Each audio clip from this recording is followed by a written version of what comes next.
I'm 74 years old and I don't have much time left to soften the truth. So I'll say it plainly, the way it actually happened.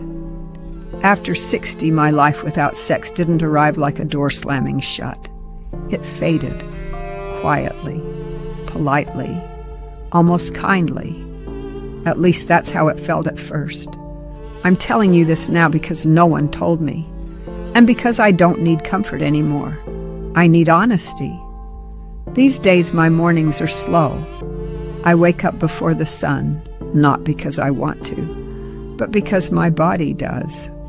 The house is quiet in a way that used to feel peaceful, and now just feels empty. I make tea. I sit at the same table I've sat at for decades. Some mornings I look at my hands and try to remember when they were last touched without purpose, not for balance, not for help, not for medical reasons, just touched. When people talk about sex after 60, they whisper or they joke, or they pretend it disappears naturally, like baby teeth. It doesn't. What disappears is the asking, the assuming, the feeling that you're still expected to want. I didn't always know this.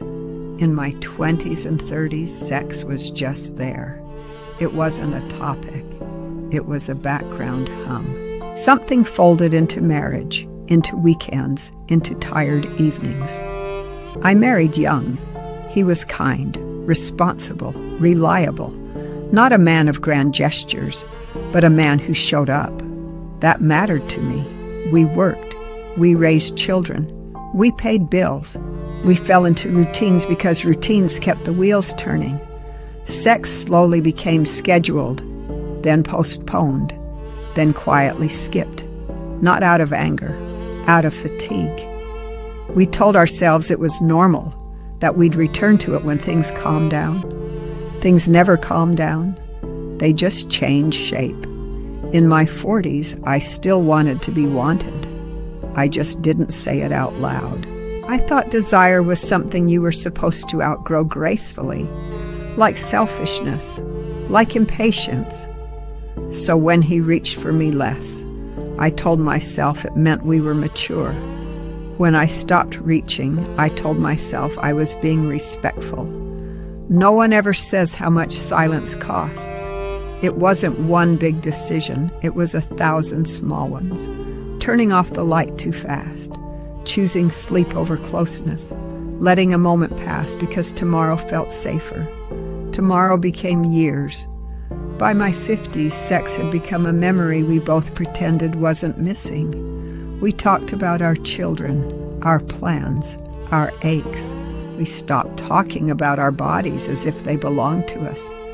Then he got sick. Not suddenly, slowly. The kind of illness that rearranges everything without asking permission. Sex wasn't even part of the conversation anymore. Survival was. I became a caretaker without realizing I was also becoming invisible. When he died, people told me I was strong. They told me I had been a good wife. No one asked me what I had lost beyond him. After 60, you're expected to grieve quietly. And desire is not something widows are allowed to mention. I remember the first time I felt attraction again. It surprised me, embarrassed me. I was standing in line at a pharmacy. A man smiled at me. Nothing special, nothing inappropriate.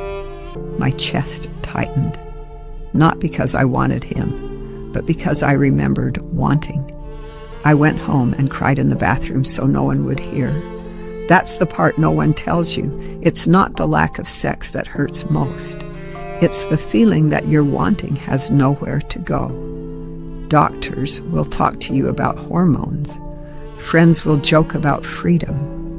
Television will pretend older women are either sexless or ridiculous. No one talks about the grief of an unused body. By 70, even the possibility fades. Not entirely, but enough. You stop imagining yourself desired. You stop checking mirrors. You stop dressing for anything other than comfort. It happens gradually, so you don't protest. And then one day you realize something precious ended without a ceremony. There was no last time I could point to, no final touch, no goodbye, just absence. What can't be fixed now isn't just sex. It's the conversations I didn't have, the courage I didn't borrow from my younger self. I assumed there would always be time to return to intimacy. I assumed love could survive on duty alone. Love can survive. Desire cannot be starved indefinitely. If you're listening to me and you're younger, I don't want to tell you what to do. I only want to tell you what I wish I had known. That wanting is not childish. That silence is not kindness. That postponing closeness feels harmless until it isn't. Talk while your voice still feels natural in your mouth.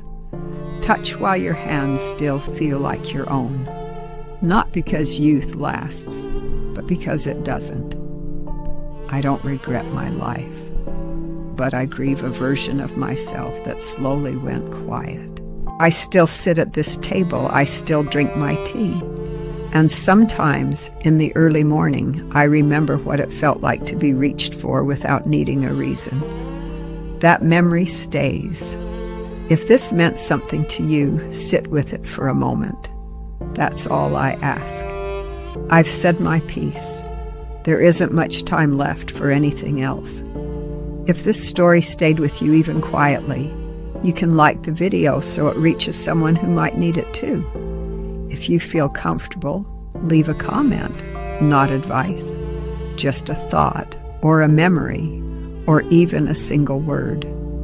And if you want to hear more stories like this, you can subscribe and sit with me again sometime.